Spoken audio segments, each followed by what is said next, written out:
అన్నా లోగే లో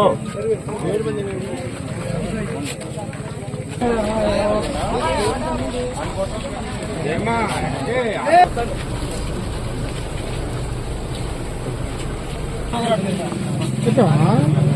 ఆయన కనపడ్డాడు ఉలిసిపోయాడు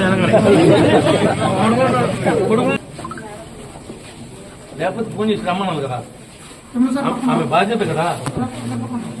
ఒకటే యూనిట్ వస్తుంది ఒక యూనిట్ ఖరీదు 15 లక్షలు. 15 లక్షలు unit cost.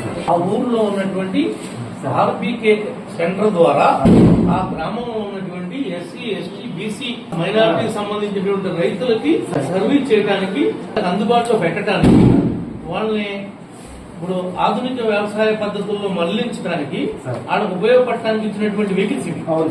Okay, correct sir. ఇది ఉద్దేశం అది. కానీ ఇప్పుడు మీరు ఎన్ని ట్రాక్టర్స్ ని ఆర్బీకే ద్వారా మీకు అక్కడ గ్రామాలకు సంబంధించినటువంటి విలేజ్ లెవెల్లో ఉండేటువంటి అక్కడ మానిటరింగ్ చేయగలిగి మరి అట్లా మీ ఎన్ని విలేజెస్ లో మీ వాళ్ళు మానిటరింగ్ చేస్తున్నారు, ఎన్ని ఆర్బీకే సెంటర్ ద్వారా ఆ ఊర్లో ఐరీ తిరుగుతున్నాయి. ఆ అడ్వైజరీ బోర్డు మీరు మండల స్థాయిలో, గ్రామ స్థాయిలో, జిల్లా స్థాయిలో ఇప్పుడు యాక్టివ్ గా ఉన్నాయా? రైతులందరికీ అందుబాటులో ఉండటానికి, డిమాండ్ ఉన్నప్పుడు రేటు పెరగకోకుండా ఎట్లా పడితే అట్లా వసూలు చేయకుండా ఉండటానికి ఉద్దేశంతో గవర్నమెంట్ డబ్బుని 40% ఉచితంగా ఇచ్చి ప్రోత్సహిస్తే వీళ్ళందరూ కూడా అలాంటి పనులు చేయకోకుండా వీళ్ళు సొంతం చేసుకుని బయటికి పెట్టుకుని వీళ్ళు ఎక్కువ డబ్బులు సంపాదించుకోవడానికి వీళ్ళు ప్రయాణం చేస్తున్నప్పుడు మీరు తీసుకున్నటువంటి చర్యలు ఏమన్నా ఉన్నాయా? సక్రమంగా నిర్వహించడం లేదు, వీళ్ళు ఈ ఊర్లో పెట్టలేదు అనేటువంటి వాళ్ళ మీద చర్యలు ఏమన్నా తీసుకున్నారా? మీరు ఇప్పుడు మోసగాళ్ళ దగ్గర పనిచేశారు, మీరు దోపిడీదారుల దగ్గర పనిచేశారు. ఇప్పుడు ఏం చేద్దాం అనుకుంటున్నారు?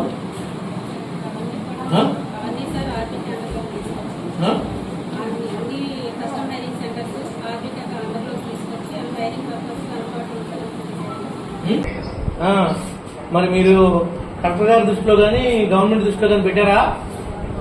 సబ్సిడీతో ప్రభుత్వ వారి యొక్క ఆర్థిక సహాయంతో కొనబడినటువంటి బండిని కానీ మీరు ఎక్కడా డిస్ప్లే చేయలేదు. నేను ఫస్ట్ ఆఫ్ ఆల్ ఏం చెప్పానంటే,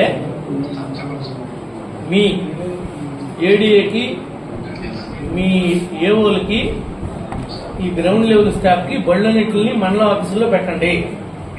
మీరు సూపరింటెండెంట్ ఆఫ్ పోలీస్తో మాట్లాడి ఇప్పుడు పోలీస్ ఫోర్స్ తీసుకుని వీటికి గార్డు పెట్టండి.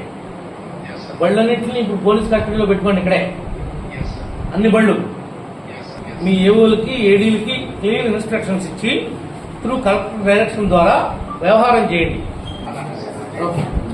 రేపు అసెంబ్లీకి వెళ్ళి ప్రమాణ స్వీకారం వచ్చిన తర్వాత రేపు సాయంత్రం మళ్ళీ నేను కలుస్తాను వచ్చి. ఏడీ గారు ఇప్పుడు ఇటు నుంచి వెళ్దామా?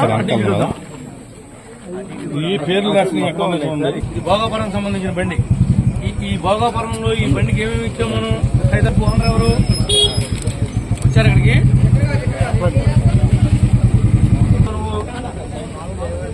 డ్రైవర్ పని చేసుకుంటాం. ఈ బండి ఏం పని చేస్తూ ఉంటుంది? ఉప్పులు, పామాయిలు దమ్ము చేస్తుంది. దీంట్లో ప్రతి ₹1 40 పైసలు ప్రభుత్వం డబ్బు. ఇది ఊరందరూ వాడుకుంటాకి ఇచ్చిన బండి. ఆ విషయం తెలిసి ఇప్పుడు దాకా నీకు తెలీదా? అంతేగాని నీకేం తెలీదు. ఈ బండి తాళాలు ఎక్కడున్నాయి? బండి తాళాలు ఏవో గారికి మీ కంట్రోల్లో ఉండి మీ ఆర్బీకే ద్వారా పనిచేస్తుందా చేపించండి. ఇక్కడి నుంచే మీ కంట్రోల్లో పెట్టుకోండి. నువ్వు ఆర్డర్ ఎట్రా? ఇదెవరు? తొక్కులోళ్ళు. ఇది గ్రూప్ మీద ఇచ్చారు మీకు, అవునా? మీరు ఎంత కట్టారు? ఉన్నాడు. ఇది గవర్నమెంట్ బండి. మరి గవర్నమెంట్ బండి అయినప్పుడు గ్రామంలో ఉన్నటువంటి అందరికీ పనిచేయాలి కదా. మీరు ఆర్బీకే కేంద్రం దగ్గర పెట్టాలి కదా. మీ అబ్బా సొత్తులాగా మీ ఇంటికి పెట్టుకుంటేటన్నా మీ ఓనరు తప్పని చెప్పు. ఎవరైనా అతిక్రమిస్తే జైలుకు పోతారు. పద్ధతి ప్రకారం నడవమని చెప్పు.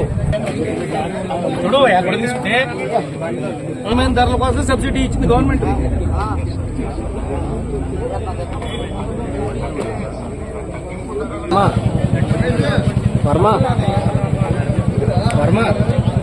కొరకు ప్రభుత్వ ఆర్థిక సహాయముతో రైతుల కొరకు ఇచ్చిన బండిని క్రా కింద రైతుల సేవ కొరకు ప్రభుత్వం యొక్క ఆర్థిక సహాయముతో రైతులకు తక్కువ అందించబడిన వాహనము. అదృష్టం డ్రైవర్ వా చేపించి శభాష్ అనిపించుకోండి. తెలుగుదేశం ప్రభుత్వం అధికారంలో ఉన్నప్పుడు యాంత్రీకరణలో భాగంగా గౌరవ ముఖ్యమంత్రి చంద్రబాబు నాయుడు గారు కస్టమర్ హైరింగ్ సెంటర్స్ అనేటువంటి ఒక స్కీముని గ్రామాల్లో రైతుల్ని యాంత్రీకరణ వైపు మరలించటానికి పేద బడుగు బలహీన వర్గాలు మైనార్టీ వర్గాల వారికి యంత్రాలు లేక సెంటు కుంట ఎకరం ఉన్నటువంటి వాళ్ళకి వ్యవసాయాన్ని అందుబాటులోకి తీసుకురావడానికి పెట్టినటువంటి స్కీము ఈ యొక్క కస్టమర్ హైరింగ్ సెంటర్ అనేది. దీన్ని ఒక నామకరణ చేసి ఈ రకమైనటువంటి కార్యక్రమం ద్వారా రైతులకి హితోధికంగా సహాయం చేయటానికి ఉపయోగపడుతుంది అని పెట్టినటువంటి ఈ కార్యక్రమాన్ని మరి చరిత్రకారుడు జగన్మోహన్ రెడ్డి గారు ఆయన యొక్క నాయకులు కార్యకర్తలు ఎలుకలు సుంచులు పందికొక్కులకి దారాదత్తం చేశాడు. నా నియోజకవర్గంలో 62 ట్రాక్టర్లను ఇచ్చారు.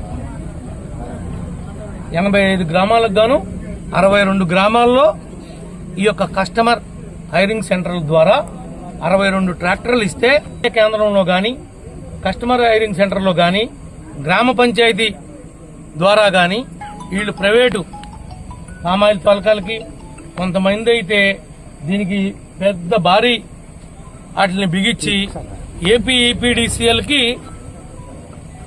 స్తంభాలు గోతులు తీయడానికి లైన్లు లాగటానికి వాళ్ళ సొంత వ్యాపారాలు చేసుకుంటానికి ఉపయోగించుకునే విధంగా ఈయన దీన్ని ఆధునీకరించాడు.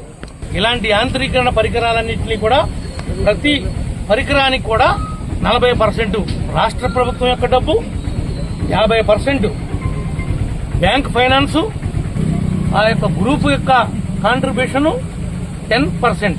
10%కి ఇలాంటి వెహికల్స్ ని ఆనాడు తెలుగుదేశం ప్రభుత్వం రైతాంగం కోసం తీసుకుని వస్తే ఈ దగాకోరు ప్రభుత్వం, ఈ దొగుల్బాజీ మనుషులు ఈ బళ్ళన్నింటినీ కూడా రాష్ట్ర వ్యాప్తంగా కాజేసి ఈనాటి వరకు కూడా ప్రజలకు ఏమీ కూడా నిజాలు తెలియకోకుండా ఈనాటి వరకు కప్పెట్టారని చెప్పి కూడా ఈ సందర్భంగా మీకు తెలియజేస్తా ఉన్నాం. ఏవైతే ఈ రాష్ట్రంలో ఈ యొక్క కస్టమైజ్ వెహికల్స్ ఉన్నాయో అవన్నీ పేద బడుగు బలహీన వర్గాలకు సంబంధించినటువంటి రైతాంగానికి సంబంధించినవి. అవి వాళ్ళు వాడుకున్న తర్వాతే మీ సొంత పనులకి మీ సొంత అవసరాలకు ఉంటే ఉపయోగించుకుంటే తప్పులేదు. కానీ వాళ్ళకి ఒక్క ఎకరం కూడా దున్నకోకుండా, ఒక్క ఎకరాన్ని కూడా సాగులోకి వాళ్ళకి సహకరించకుండా మీరు చేసినటువంటి ఇటువంటి దోపిడీలు అన్యాయాలు ఇక సాగవండి. రోజులు మారినాయి. ఈ విషయాలన్నీ మీకు ఈ సందర్భంగా తెలియజేస్తున్నాం, గుర్తు చేస్తున్నాం. అది ఇచ్చినటువంటి యొక్క సిద్ధాంతాలకి తూట్లు పొడిచి జగన్ ఏ రకంగా రాష్ట్రాన్ని కన్నవేసి దోసేయాలో వాళ్ళ నాయకుడికి గ్రామ స్థాయిలో వార్డు స్థాయిలో కూడా మా నాయకుల యొక్క ప్రజల యొక్క జేబుకి కన్నవేసి ఏ విధంగా దొంగ బుద్ధులు నేర్పించాలో జగన్ పార్టీలో చేస్తే గనక వాడికి అన్ని అర్థమవుతాయి. ఇలాంటి పనులు నీతిమాలిన పనులు ఎవరు కూడా చేయరు, చేయబోరు కూడా.